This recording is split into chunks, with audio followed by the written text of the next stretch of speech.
Saludos, amigos y amigas de La Respuesta.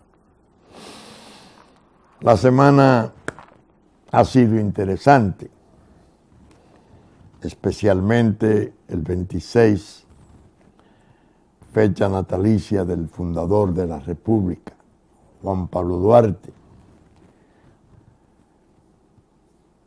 Nos puso a pensar,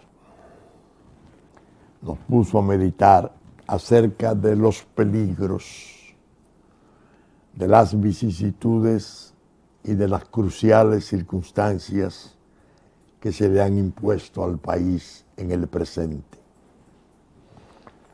Me puse a meditar y a revisar documentos relativos a los últimos programas del año 15. Y efectivamente me encontré con que la respuesta ha estado bien alineada, muy bien secuenciada con los acontecimientos.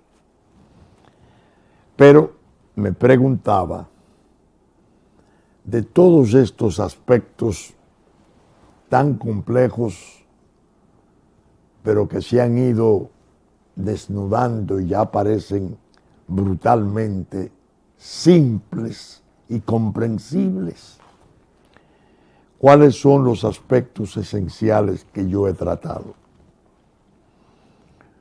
Yo me he referido muchas veces al pacto implícito. Y algunos amigos, especialmente de los niveles populares, a donde estamos yendo con mucho entusiasmo, oyendo cómo se incorpora el ánimo beligerante, si se quiere, de tantos jóvenes, de las masas populares, al esfuerzo del polo soberano. Oyéndolos a ellos, uno me decía, explique mejor lo del pacto implícito. Yo lo entiendo, me decía, pero a la población hay que enseñárselo todavía más llanamente. Fíjense, un pacto es un acuerdo. Son dos o más voluntades que se convocan y se aprueban respectivamente. Es lo que llaman en derecho el pacto sinalagmático. Yo voy a recibir tales o cuales cosas, usted va a entregarme tales o cuales cosas por lo que yo le voy a ofrecer a usted. O un pacto puede versar sobre otras cosas. Vamos a pactar la paz, vamos a pactar muchísimos objetivos que los pueblos tienen. Cuando se habla de un pacto implícito, implícito quiere significar sobreentendido, que no está expresado claramente, en forma expresa y previa. Una persona, vamos a hacerlo bien simple, busca esto, hacia ese objetivo. Otra que sabe que esa persona está buscando ese objetivo, también busca ese objetivo, aunque con otros propósitos. Ellos no están de acuerdo previamente, pero están haciendo lo que se llama empujando en la misma dirección. Que yo he sostenido que los peligros de la nación y del Estado nuestro son hoy mortales, porque han confluido tres factores. El de la geopolítica, esa política de las grandes potencias que a través de Naciones Unidas y de OEA han ido organizando el desastre dominicano porque no sabe qué hacer con el desastre haitiano. A la cabeza de esa misión hay un hombre importante, ¿no? Comisionado, designado por el presidente Obama de los Estados Unidos de Norteamérica, Bill Clinton, a raíz del terremoto del 2010. Un nombramiento que todo el mundo entendió que, bueno, un hombre tan brillante como Clinton viene a supervisar el proceso de reconstrucción de Haití. Bueno, van 6 años de eso. No han podido resolver el problema. 1 millar de ONG, escándalos infinitos, los recursos de la comunidad internacional que fueran prometidos no llegan o mínimamente llegan.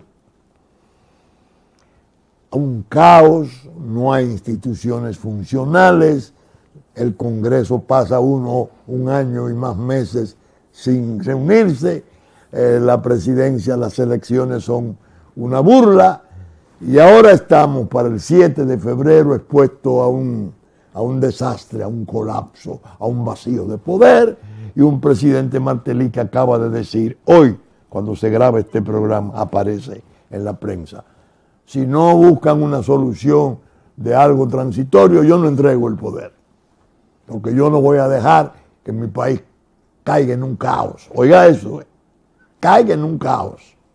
Están en el caos desde hace décadas. Pero esa es la geopolítica la que dice, vamos a hacernos cargo de Haití, lo vamos a reconstruir. Haití no se reconstruye, pero vienen las ideas. ¿Por qué hacer los esfuerzos en Haití? Si ellos no están en condiciones ni siquiera de manejar los recursos que le alleguemos. No podemos hacer un fideicomiso, un control total de Naciones Unidas, una gerencia de gobierno de Naciones Unidas. No, no se puede. Mantenemos unas tropas allá hace 16 años, 17 años, para asegurar la paz. Pero como he dicho otras veces, los norteamericanos están diciendo ahora, sin expresarlo, lo que Ho Chi Minh afirmaba de la guerra de Vietnam. Él le decía, ni se pueden quedar ni se pueden ir. Y los norteamericanos, los franceses, los canadienses, Inglaterra, que tiene una representación en el conflicto excelente de 15 pequeños estados del Caribe, dice, bueno, el problema es que no nos podemos quedar porque los gobiernos están respingando. Está Brasil, está Uruguay, está Chile, ¿qué pasa? Las tropas están allá, no hay soluciones, no han podido organizar mínimamente. Fuerzas de seguridad, disolvieron el ejército, obra de Clinton. Bueno, pero hay una fórmula. Vamos a darle un país, lo que queda al lado. Ellos están organizados, ellos tienen instituciones, ellos han funcionado y han progresado, pero lo ideal es usar su territorio, sus trabajos de construcción, su agricultura, su empleo general y meter legiones, cientos de miles de sujetos de esta parte del oeste. Y van más lejos. Vamos a borrar esa frontera. Y vamos a hacer una especie de invasión de lo que yo llamo la infantería de marina de los negocios. Efectivamente, revisando papeles me encuentro con un digital que publicaba en el 2015, 25 de febrero del 2015. Bill Clinton y Sean Penn, el actor de cine famoso, el biógrafo del Chapo, que estaba tratando con el Chapo para la película de su vida. presentan proyectos en Haití a Juan Vicini, un miembro de una familia distinguidísima, una familia muy querida del país, que tiene largo más de un siglo siendo codueña del país. Las extensiones inmensas de sus ingenios, sus inversiones petroleras y sus mayores, que eran gente muy prudente, hay que decirlo, en homenaje a la memoria de Gianni, de Felipe, eso era otra cosa. Pero ahora hay una nueva generación, agresivísima, beligerante, que está metida en política y parece que entiende que desde sus capitales esa clase política resulta bien vulnerable, muy lábil, y las tienen en sus manos. Tienen los medios. Ahora acaba de confirmarse que el 67% de la distribución de combustible en el país lo acaban de vender, en comillas, a Total, una compañía formidable, multinacional, francesa. Era de ellos. Bill Clinton y Sean Penn presentan proyectos en Haití a Juan Vicini. Aparece la fotografía, el expresidente Clinton, muy amigo de González Bonster, compañero creo que fueron de, no sé si de universidad. González Bonster es el gran socio del negocio eléctrico de Jejaina. Están todos agrupaditos. Le proponen eso y vienen a la frontera y el joven da $500,000 como una contribución simplemente para volar en el avión con esos dos personajes célebres del mundo de hoy. Aquí lo vemos con Sean Penn, encantadoramente, revisando su frontera, lo que yo llamo van a parcelar la frontera, va a ser una parcela catastral, extensa, del Atlántico al Caribe, abajo, 388 kilómetros. Están haciendo proyectos magníficos de inversiones. Ajá. Y las inversiones van a ser muy provechosas, binacionales, plan binacional, y hay un financiamiento externo. Bueno, están comprando la República y han entrado por el penthouse de sus capitales. ¿Quién no se queda tranquilo ante esa oportunidad enorme que se le presenta? El crimen organizado. Lo aprendí hace muchos años, pero donde mejor lo aprendí, lo pude digerir. El G9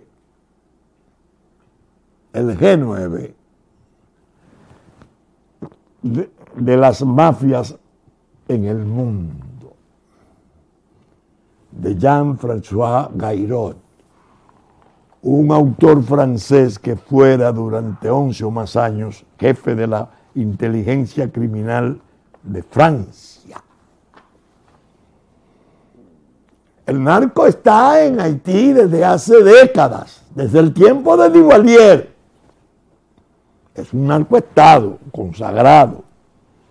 Estados Unidos tiene el informe Kerry, del senador Kerry, de entonces actual secretario de Estado de Estados Unidos. Ellos saben exactamente que es un narcoestado colapsado, pero necesitan negocios, viabilizar sus negocios. Ahora mismo, sale ayer, nada más. Estaban inaugurando la reposición del puerto de Puerto Príncipe, que se destruyó con el terremoto hace 6 años. ¿Saben ustedes dónde yo me enteré, cuándo yo me enteré de que nosotros habíamos sido tan solidarios con Haití que le habíamos ofrecido a Punta Caucedo y a Jaina para que ellos recibieran todas las ayudas y todas sus exportaciones se pudieran hacer desde esos puertos dominicanos. Cuando el presidente Danilo Medina habló en La Habana, que habló de ese gesto generoso de los dominicanos, yo me puse las manos en la cabeza y dije, ¡ay Dios! Pero con razón, la USLA, cuando celebró el evento aquí en diciembre del año 12, reveló un aumento de un 800% en el tráfico de drogas hacia los puertos de Europa desde República Dominicana. Desde esos dos puertos. Yo no sabía que era que la mercancía y los furgones de Haití iban o venían con la leyenda chequeado de origen. Es decir, lo chequeaban en Haití, pasaban libremente por aquí para Europa. Me imagino que al inaugurar ahora el puerto en Puerto Príncipe, ya la generosidad nuestra se habrá agotado. Ustedes ven el punto. El narco no se podía quedar, pues, al margen de esto. Y lanzan esa ofensiva de la infantería de marina de los negocios, porque es hecho con inteligencia. El canciller haitiano dice, tenemos 81 puntos de entrada por la frontera, 81. Y es tan fácil ir allá a República Dominicana como pasar del aposento a la sala, en la casa. Está en marcha el plan, a todo dar. Naturalmente, ya hablo de geopolítica y de participación de capitales. Capitales nacionales imbricados con capitales haitianos que tienen una índole mafiosa universalmente conocida. ¿Quiénes están en la lucha denunciando esa situación? Los castillos, le llaman los vinchos. ¿Quién le está advirtiendo al país del peligro inmenso que significa esa forma de invasión por aplastamiento, por infiltración masiva, por derrame demográfico inaguantable?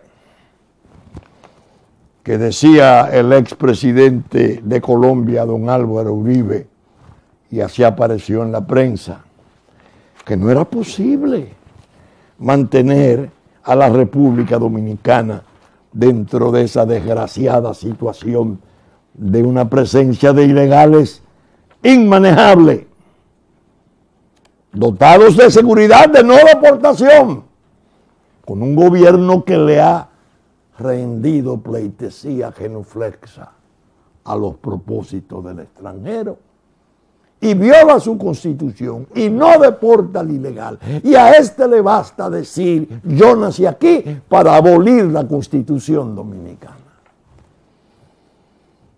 ¿Quiénes son los que están luchando contra esa situación? La Fuerza Nacional Progresista. Ese pequeño partido, el mismo del 95, que promovió en conferencia expresa como tesis la necesidad del Frente Patriótico, que señaló a Leonel Fernández, que después Juan Bosch y Joaquín Balaguer consagraran en pacto, y que tiene un cuarto periodo de poder como partido. Llega ese cuarto periodo, todo se descalabra y ese partido se aparta del gobierno y se aparta de la alianza de 22 años. ¿Por qué? Porque entiende que la República está en un inmenso peligro y que necesita defensa y que el gobierno que ha debido proveer defensa ha desertado y se ha rendido a cambio de permanecer en el poder a como dé lugar. una reelección incalificable, violaciones temerarias de la Constitución. Dicen los propios miembros del gabinete en libros, operaciones repugnantes, mercantiles, de compra de conciencia de legisladores. Una cosa horrible. Entonces, esa fuerza, dice un santero brasileño, que es un encargado formidable de la promoción del gobierno y de la propaganda electoral, que por cierto está siendo investigado en Brasil por 16 millones de dólares que le fueran transferidos supuestamente desde África por la República Dominicana. Ese santero les dice a la gente del poder: si los temas de soberanía y familia, los vinchos los siguen trabajando, se pierden las elecciones. Hay la necesidad de borrar a los vinchos del mapa. No existen. Ni Goebbels, el siniestro propagandista de Hitler, tenía determinaciones tan terminantes, tan letales. Bórrenlo, mátenlo. No existen. Entonces, yo veo las encuestas y pienso, este joven que pagó, que yo estoy enseñando, $500,000 para recibir las indicaciones de Clinton y de Sean Penn sobre los negocios en la frontera, ¿sería capaz de proveer fondos para que los trabajadores de campo de las encuestas sencillamente den por inexistente a los castillos? Claro que sí. En tiempo de zafra. Entonces aparece una que se sabe que es del ideólogo de esos capitales, siniestro, por cierto, muy siniestro. El que digo que si él fuera haitiano votaría por Danilo Medina, porque es el que está dando los papeles. Está en el plan, en el macroplan de destrucción de la República Dominicana. Después aparece otra y no nos borra totalmente. Pelegrín existe. Existe la Fuerza Nacional Progresista, pero sí, 0.1. Y naturalmente viene Danilo Medina, un 57, el otro Abinader, un 38. Bueno, porque todo eso es manipulado. Decía mi hijo Juárez con muchísima propiedad en el programa de Lenzi Casagara. Observa que en la página 1 de esa última encuesta de Asisa dice 54% aprueba, 57% aprueba a Danilo Medina. ¡Qué bien! En la página 2, cuando se habla de ¿usted cree que vamos mal y se necesita un cambio?, el 61% dice que sí. ¿Cómo se compatibiliza si usted está tan alto que los que quieran el cambio sean más? Pero todo eso es Atari, eso es estafa. Muchísimos datos, cierto, lo toman. Pero lo que le interesa callar o le interesa condicionar o manipular, lo manejan otros intereses.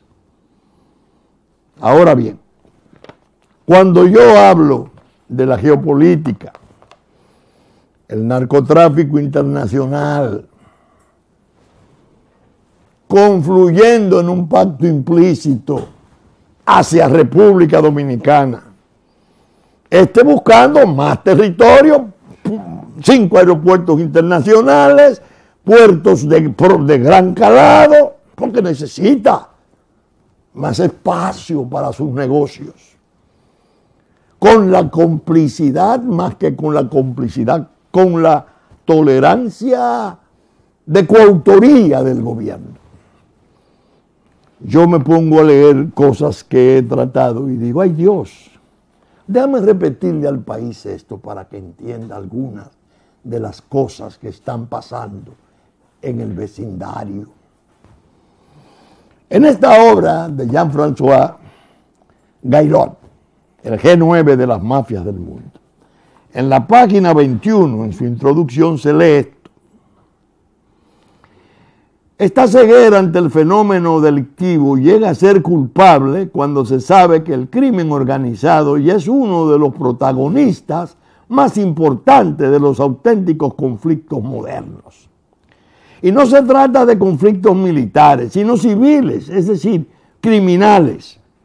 Traemos a colación uno de tantos ejemplos. En febrero del 2004, Jean-Bertrand Aristide, primer presidente de Haití elegido democráticamente, huye del país a causa del estallido, conjugado de una rebelión armada y las presiones de la comunidad internacional. ¿Cómo analizar este acontecimiento político? Fue una victoria sencilla y simpática de una oposición cansada de los métodos dictatoriales de un presidente elegido en las urnas. La respuesta es negativa. En realidad, Jean-Bertrand Aristide había convertido a Haití en un narcoestado. Y por su parte, los rebeldes también tenían fuertes intereses en el tráfico de cocaína procedente de los carteles colombianos. ¿Qué buscaban los sublevados? La libertad. La libertad o el reparto de la renta criminal originada por el tráfico de droga. Es posible que ambas cosas. El Gay Felipe, que lo derroca, ahora aparece en medio de los desórdenes con una metralleta, preparando un asalto de poder, lucha de carteles. De los carteles, no solamente latinoamericanos, no, de las grandes mafias del mundo que vienen desde el tiempo del viejo Duvalier. Así están libros notables. Esos dos factores, capital, geopolítica y crimen, en un pacto implícito, son los que están usándose en estos tiempos para demoler a la República Dominicana. No son los portaaviones, no son los jets rápidos, no son los Black Hawk, no. Eso se iba a intentar.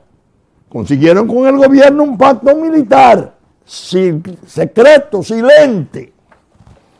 En enero del 2015 lo estaban pasando por debajo de la mesa. Tenían un inconveniente que había que someterlo a consulta. ¿A dónde? Al Tribunal Constitucional, que salvó el honor de la República y lo declaró inadmisible, sin reciprocidad, por tiempo indefinido. Bueno, una cosa horrible. 800 hombres militares formales y contratistas. Cuando la guerra de Afganistán, miles de contratistas llegaron primero que los ejércitos. ¿De dónde iban? De gente muy, muy valerosa, de los servicios enormes de inteligencia norteamericanos, de la CIA. Estuvieron primero que los ejércitos. Comprendan ustedes lo que es la palabra contratistas. Ese Tribunal Constitucional, repito, salvó la República. Pero en la semana, su presidente Milton Ray Guevara pronuncia un discurso fabuloso y habla de la conspiración existente contra esa y las otras altas cortes, entiéndase, Tribunal Superior Electoral y Suprema Corte de Justicia. Porque es un plan vasto que lo comprende todo. En medio de esto, la agenda país, ¿cuál es? El peligro, los daños. Pero los partidos se entretienen. Agenda para ellos no es el país. Son sus divisiones, son sus compraventas. Este se metió hoy, el otro, no, este se pasó, este no se pasó, este dice. una palabra no se pronuncia denunciando esa situación. Los partidos de oposición desintegrados. El país, con ese instinto maravilloso del pueblo nuestro, se siente indefenso, está inquieto, adolorido, está viendo cómo se le arranca de las manos la patria. ¿Quién puede defenderla?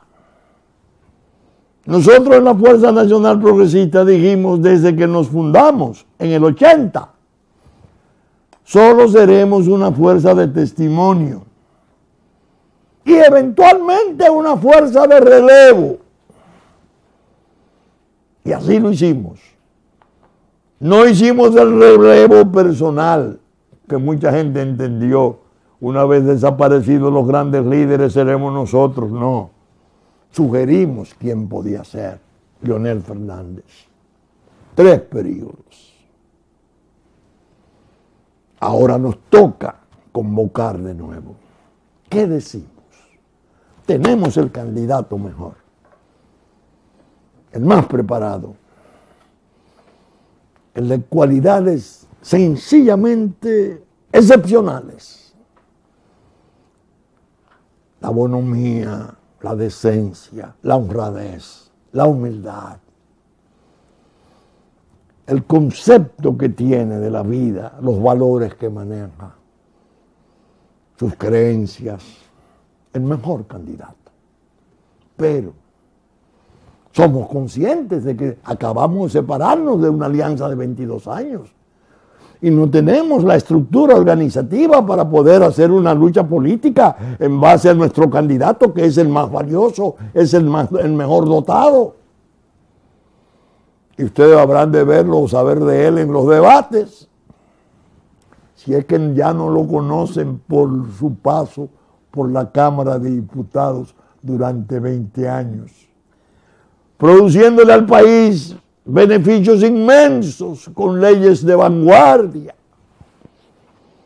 como aquella del Estado archipelágico, que le daba al país decenas de miles de kilómetros cuadrados de plataformas submarinas, donde está el petróleo.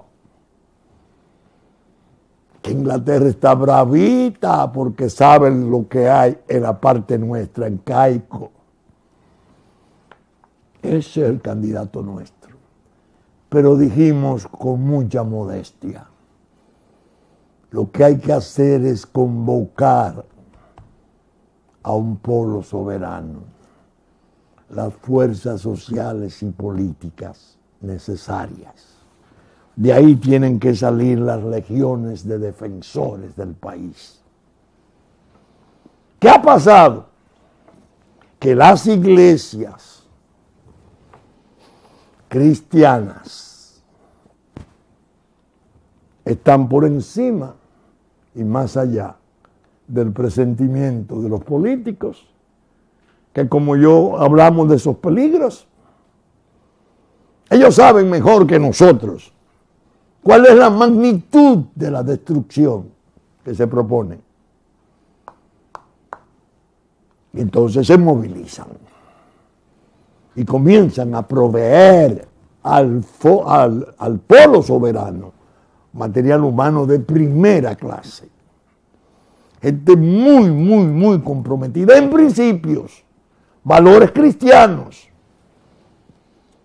Entonces viene la inconformidad y la clase política de poder, el poder especialmente con su máquina de fango, comienza a tratar de atacar a religiosos y le dicen, bueno, los ofenden, porque ellos no contaban con que el país tenía esas reservas. Esa era como las legiones, las divisiones de la nieve de Stalin, cuando la invasión de Hitler a Unión Soviética. El servicio de inteligencia alemán no sabía que existían esas tropas de alto adiestramiento. Estaban en Siberia. Cuando aparecieron, ¿Y esto qué es? Las iglesias le han salido al peligro al frente. Y yo leía un Twitter de un importante, según me dicen, porque no lo conozco personalmente, Sugel Michelin, no lo conozco, pero alguien me habló de su importancia en el mundo evangélico. Y él en su Twitter presentaba esto: es mucho pedir que los candidatos a la presidencia y al Congreso revelen lo que creen acerca de temas vitales antes de votar por ellos. Señores candidatos, muchos ciudadanos queremos votar con conciencia, no por colores, sino por valores. Necesitamos transparencia. Queremos saber de los candidatos si van a defender la soberanía territorial y los valores que identifican nuestra identidad nacional. Voy a repetir esta pregunta, esta afirmación. Queremos saber de los candidatos si van a defender la soberanía territorial y los valores que identifican nuestra identidad nacional. Queremos saber de los candidatos si van a defender la vida desde la concepción y van a oponerse a la despenalización del aborto. Respetar la Constitución. Queremos saber de los candidatos si van a defender el matrimonio como la unión entre un hombre y una mujer y van a oponerse a la agenda LGBT. Queremos saber de los candidatos si estarán dispuestos a castigar a los funcionarios corruptos.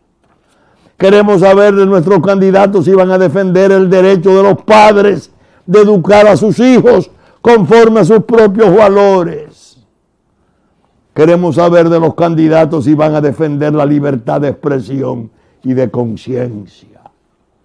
Queremos saber de los candidatos si van a defender nuestra identidad nacional expresada en nuestro escudo: Dios, patria y libertad.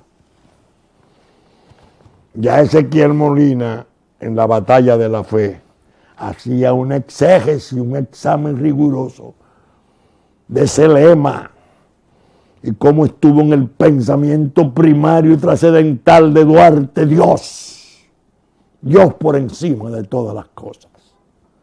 Ezequiel decía: Duarte luchó contra un monstruo, nosotros estamos luchando contra un monstruo. El monstruo de hoy peor, porque no es la ocupación haitiana solamente, es quienes la dirigen, quienes la impulsan, quienes están detrás de la destrucción nacional. De manera pues que observen ustedes, la crisis de los partidos ha sido catastrófica. Yo oí a una persona a quien aprecio sobremanera, un hombre íntegro, de una moral impoluta, un hombre correcto, dirigente importante del PLD, y me apené. El gobierno va bien. Nosotros modificamos la Constitución. Leonel estará en la proclamación de Danilo, es decir, fin de semana, el domingo, cuando se esté pasando este programa. Y vamos para la calle, porque lo nuestro es conservar el poder, ya que modernizamos el Estado y nos disponemos a modernizar el partido. Es decir, se señala ahí que todo cuanto se ha hecho contra la República y sus valores cristianos, el partido de Juan Bosch en forma única lo aprueba. Eso es quizás lo que explica mejor ¿por qué las iglesias, especialmente la del ámbito evangélico, se están movilizando y enviando a muchos de su valeroso personal hacia la participación política? Está crecientemente convencido de que el desmantelamiento de los partidos es total y que el propio partido de gobierno, si lograra reagruparse, tampoco tendría mensaje de defensa para la República. Es decir, sería incapaz de objetar a sus gobiernos que han venido a ser un coautor de la desilusión nacional, de la disolución nacional. Apenas que sea así. Esta es la parte que quiero resaltar. Por eso he incluido ese comentario aquí. Incluso se pretende imputar a terceros de estar avivando contradicciones entre ellos, los PLDistas, casi como si no hubiera ocurrido nada entre ellos. Los agravios de Fernández son muy reales. No fue cierto que el gobierno trajo a Quirino. Ese fue un trato tan mafioso y peligroso que se produjeron a raíz de la llegada de Quirino o antes de llegar en los días inmediatos. 2 asesinatos en el país. Una querella increíblemente alarmante de amenaza de muerte de quien fuera su esposa, y un ministerio público que había arreglado todo, una procuraduría que se estableció en el consulado de Nueva York para traer a aquel capo, arreglándole incluso sus documentos de identidad, su acta de nacimiento sin sentencia. Esa procuraduría se prestó para apañar y callar esos casos. La muerte de Alvin Prat y la querella de Diomari Marmolejos, porque no se podía tocar ni con el pétalo de una rosa al capo, porque venía una misión histórica, destruir al presidente de ese partido. Destruirlo, como hoy deben de estar haciéndolo, porque no solo lo destruyeron en la honra, sino que lo quieren machacar en la dignidad. Y presentarlo ahí, en la coronación de la reelección, levantando la mano, porque él es del partido. ¿Y la República dónde está? ¿Y el país dónde está? ¿Cómo es posible que entonces se diga que terceros quieren dividir? No. Nosotros tenemos la fuerza moral, y particularmente yo, de que nadie abogó por la unidad nacional en la forma en que yo lo hice. Y la unidad entre ellos dos, los dos líderes de ese partido, por cartas, en manifestaciones, programas de radio y televisión. Y fui desoído. Pero en la hora en que se produjo la gran desgracia del presidente de ese partido, que lo expusieron al horror de todas esas acusaciones bajas que finalmente el propio capo se encargó de desmantelar y señaló al Palacio como el que le iba a entregar 200 millones de dólares, como ya en efecto le ha entregado la finca y le ha devuelto bienes. Los que salieron a defender el honor de ese hombre acorralado fuimos nosotros.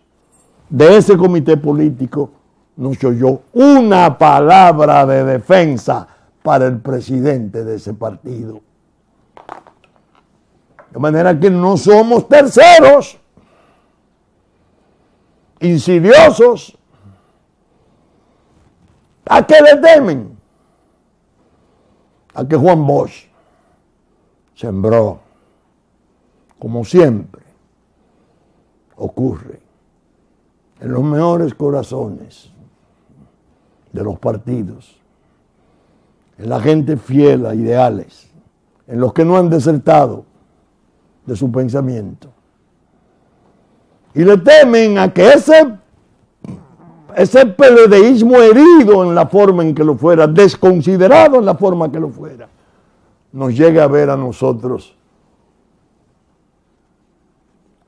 amablemente y hagan un ejercicio de conciencia diciendo, pero bueno, los vinchos han respondido más en la hora difícil en que el partido se desintegraba desde adentro, pidiendo la unidad, defendiendo al agredido en la forma en que lo hicieran.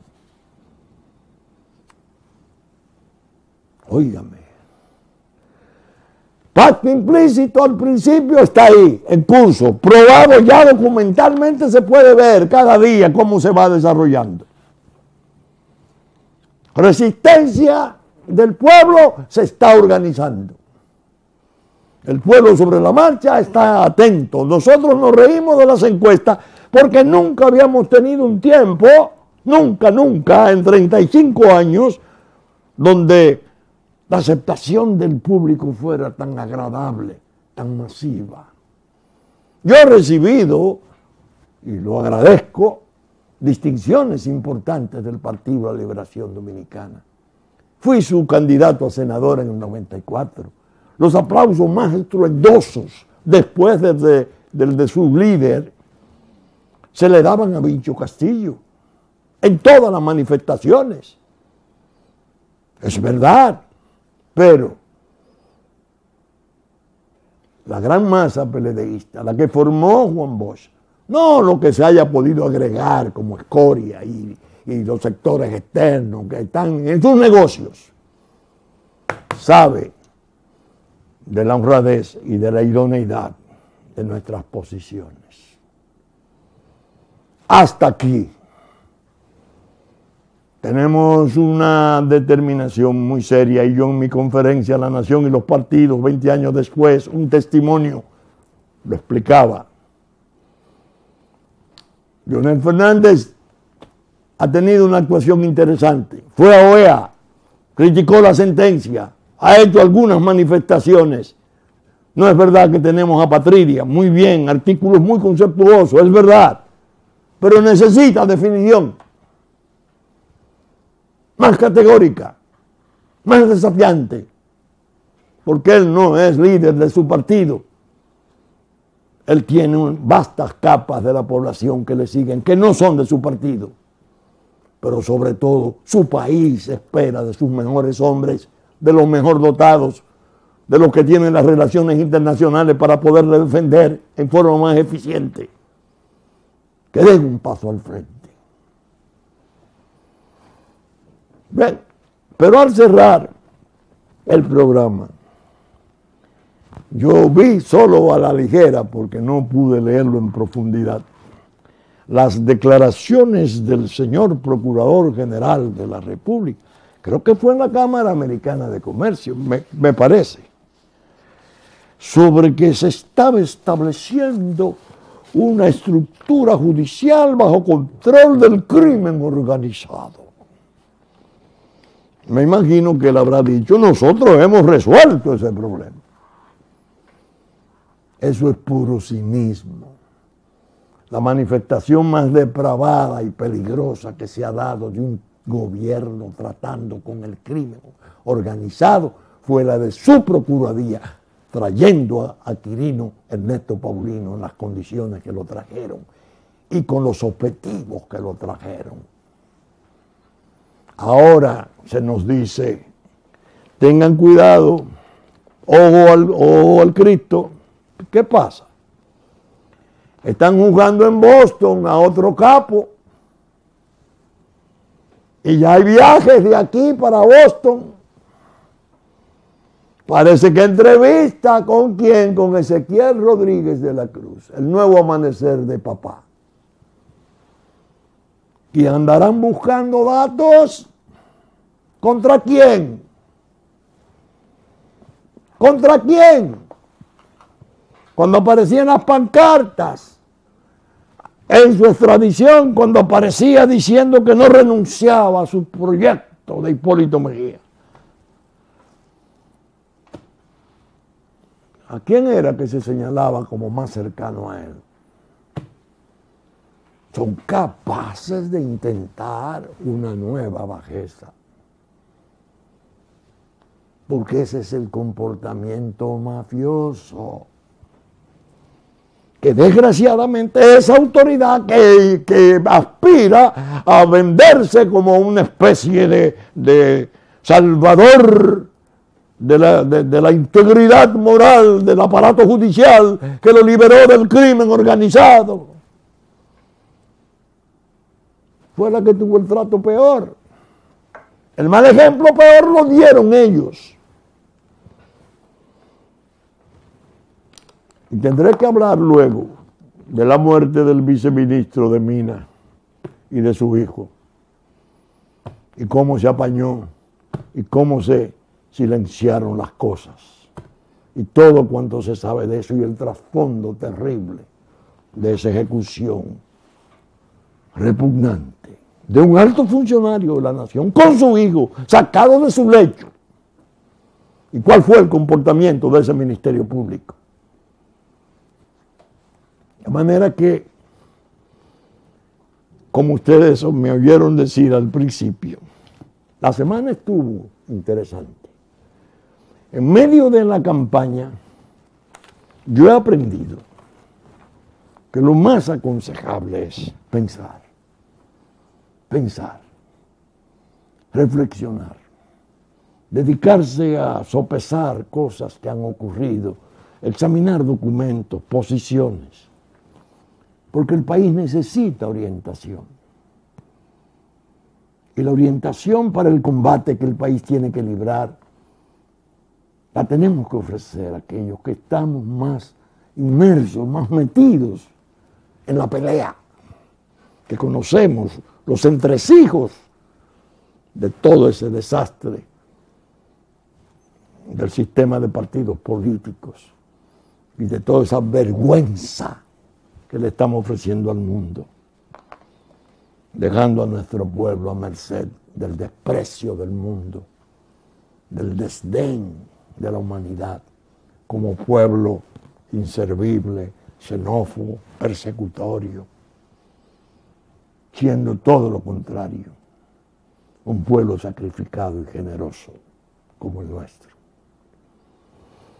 Así pues, que saben ustedes que estamos saliendo por Supercanal 33, 3 del cable. Y para la costa este de Estados Unidos, por Supercanal Caribe. A nuestros compatriotas allá, un abrazo y un saludo emocionado, que ya nos anticipó en Puerto Plata a las 9 de la mañana de domingo, Musavisión Canal 10. A las 9, TV Plata, Puerto Plata. A las 10, Musavisión Canal 10. Teleimpacto, canales 22 y 52, 12 del mediodía, 9 de la noche de domingo, 8 de la noche de lunes. Cinevisión, 2:30 de la tarde, domingo, canal 19. Telefuturo, canal 23, 8 de la mañana de domingo. Telenor, San Francisco de Macorís, canal 12, 6 de la tarde, 12 del mediodía de domingo. Teleuniverso, canal 29. CV Visión, canal 18, Higüey, Puerto TV, canales 3 y 12 de La Romana. Canal 8, Montecristi, Cablevisión. Canal 10, Telecable Sabaneta. Unicomunicación Constanza, canales 14, 17 y 8. Que nuestros contenidos son reproducidos por Diario Horizonte de New York, Diario Digital Dominicano, y la radiodifusión estará a cargo, como siempre, de Radio Real de La Vega, en la versión central del domingo a las 11 de la mañana. Hit 92 para el sur de la República, domingo a las 9 de la mañana.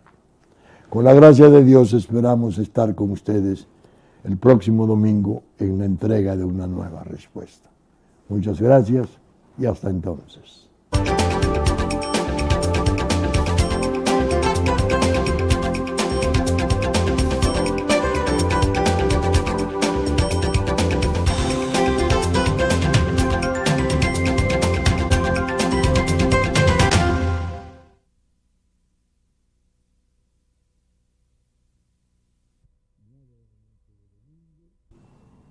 Telefuturo, 10 de la mañana de domingo, canal 23, así como Telenor, San Francisco de Macorís, domingo a las 6 de la tarde.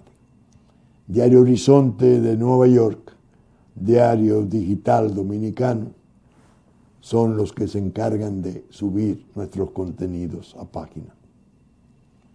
Y claro, Radio Real de la Vega, que